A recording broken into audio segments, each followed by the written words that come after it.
techniques in jiu-jitsu, timing is one of the most important things, right? There's the way your body is positioned, your structure, right? But there's also timing.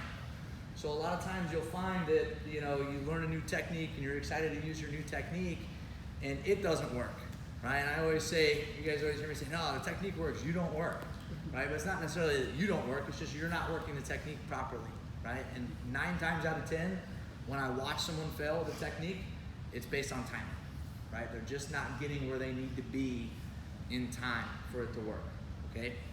So Sean, may I borrow you for a second? All right.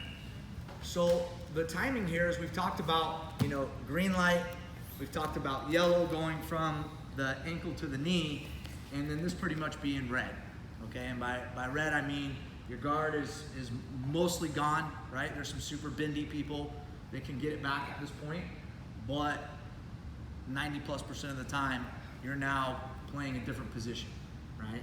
And you have a choice, right? I could stay on my back and start trying to play this from bottom side. We talked about, some of the cons of doing that, right? Opening up your torso for them for the pass, along with other things, right?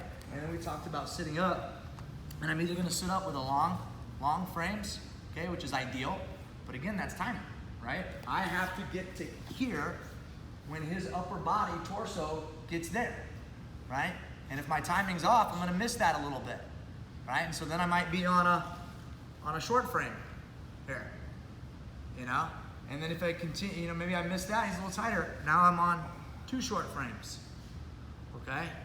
Right? And now, even with these 2 short frames though, I'm keeping my hips free, okay? And that's a big part of jiu-jitsu, right? The moment he's able to settle down and start chopping my hips, I'm in trouble. Okay, so as I'm thinking about his progression in this guard pass, one of the things that I want to keep in mind is keeping my hips free. Right? Keeping my hips free, keeping my hips free, keeping my hips free. And you'll start to see as we get into some of the really bad positions this week that one of the primary focuses is freeing our hips before we start our escape. Right? So sometimes it's something like a popcorn bump that we talked about.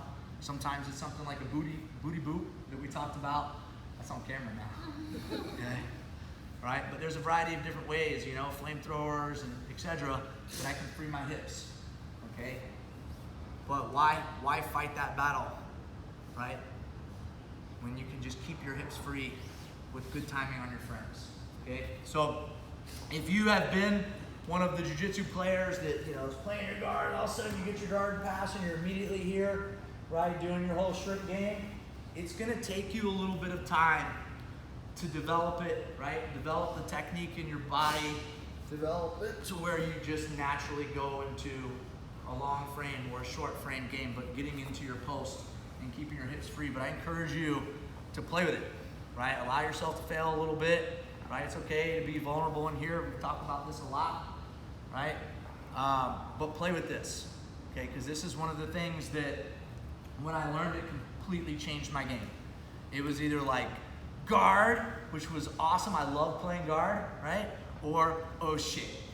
There was very little space between. It's like guard, I'm killing him. Oh shit, right? Now I'm fighting from on bottom. Now I'm trying to get out of this bad position, right? Whereas as using these posts, using these frames, long or short, allow you to, stay in the game, right, for longer, right?